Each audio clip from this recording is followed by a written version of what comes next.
Hi, I'm Fazal from Edible Roots. We help people in Delhi grow their own food in small confined urban spaces like balconies, terraces or gardens.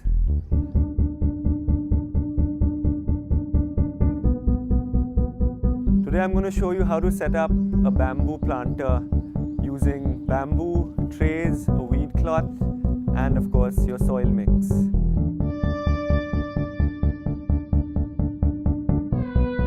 So the first step is the tray.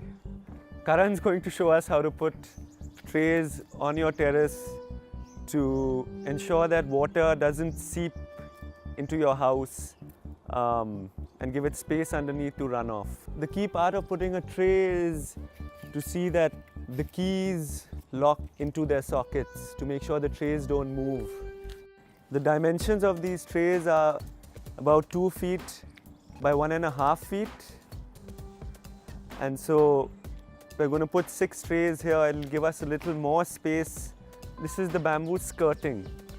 This is what gives the support to soil from the sides and holds the soil together.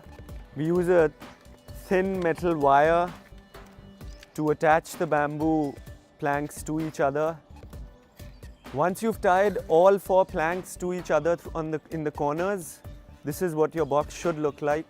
And then you place the skirting on the trays to make sure that your soil doesn't come in direct contact with the terrace. So the third step of this process is the weed cloth.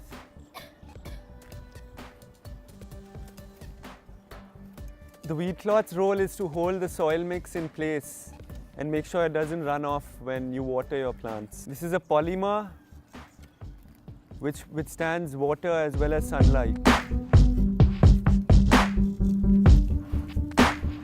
Now the fourth step of making your bamboo planter is the potting mix or the soil mix.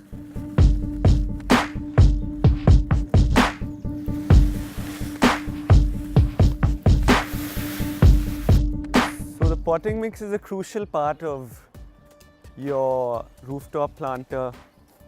The mix we use is a combination of coco peat, vermicompost, gobar khad and vermiculite. It's to provide the right breathable, airy, porous texture for plant roots to easily spread and find a comfortable home.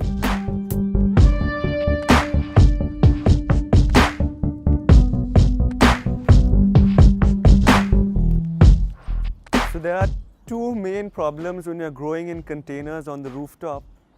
The first problem is that the soil becomes hard and compacted because there aren't any worms or subsoil fauna to keep it loosened up.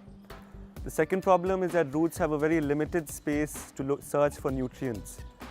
So to compensate for these 2 problems, we create a potting mix which is a combination of a number of different elements. The first and most important one is vermicompost, which provides nutrients. The second is coco peat. It ensures that the potting mix remains friable or crumbly. It gives roots space to easily spread and move around. It makes sure the soil doesn't get compacted. The third component is vermiculite, which is a mineral. It's a crushed rock that's then popped and creates spaces that hold moisture and nutrients for roots. So those are the 3 main components of our potting mix. We also add bits of neem khali as a fungicide and pesticide, and a very little amount of seaweed for micronutrients.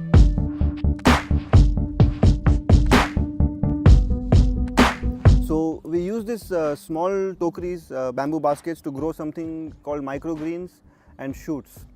Microgreens are basically the stage of a plant after the sprout. So we are very used to eating of sprouts like mung sprouts and bean sprouts that we eat at home. But the stage after that, which is the first stem and the first 2 leaves.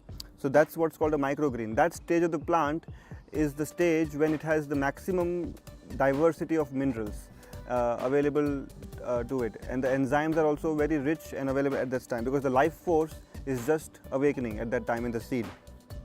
So what microgreens are basically is growing that and harvesting it at about the 7th day. So the first stem has come out and the 2 leaves have come out, and you pull the whole thing out and you use that in salads or anything where you eat raw. You don't have to cook them.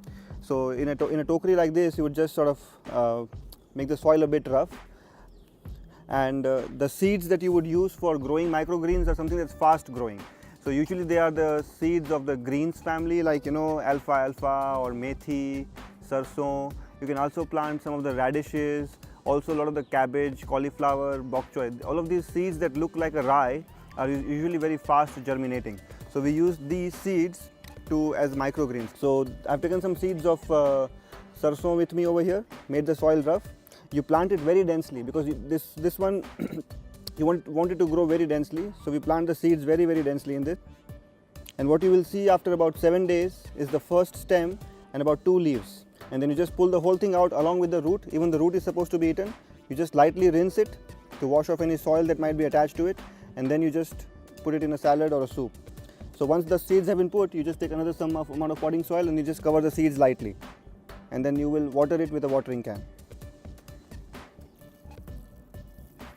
You can keep these in partial sun, or where you get about 3 to 4 hours of sun, or maybe even lesser than that, and just water it very lightly to keep the soil moist. In about 7 days you will start seeing the sprouts out, and you can harvest them, and once you harvest it again, you replant it, and you can keep growing in these tokeries for a very long time. So we use these tokeries as well, just like this box is one option. You can use these tokeries or those ACP sheets over there.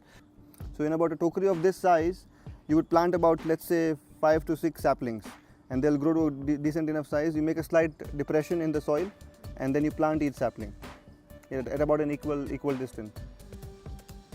Okay, so once we have planted the saplings, they need to be immediately watered lightly with a shower head like that, and so that the roots of the plants can get settled. They are very vulnerable right at the transplanting stage.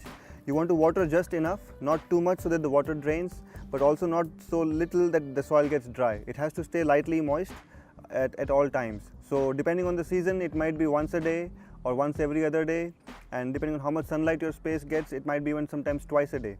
So you have to see the season, see the weather, but the idea is that the water shouldn't drain from the bottom, but the soil surface should look slightly moist.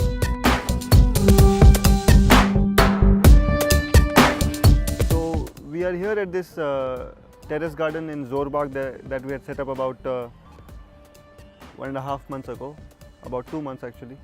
And the plants that we are growing here are mostly the winter ones that we had planted about 2 months ago again. You can see French beans, celery, some herbs, thyme, sage, parsley, of course all the greens, the palak, bathua, dhania. The deeper boxes are for vegetables that need a deeper root zone. We also have some small pink radishes, cabbage, cauliflower, beetroot over here. So this is the variety of things that has been grown.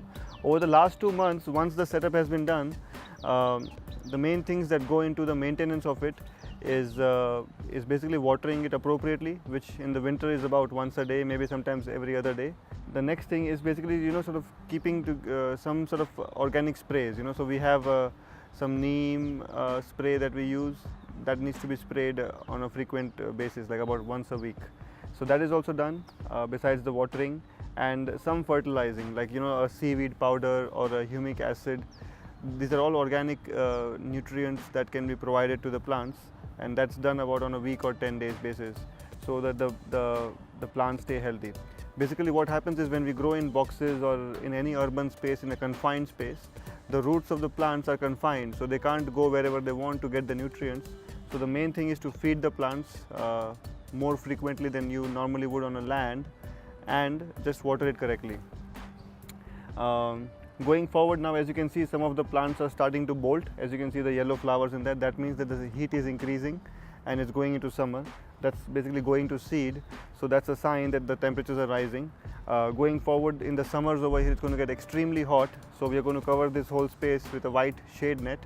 For the veggies, we typically use a 35% shade net in a white color, so that the white light diffuses it appropriately for veggies. Plus the 35% shade net blocks 35% of the light and allows the 65% to flow through, which is what the veggies need.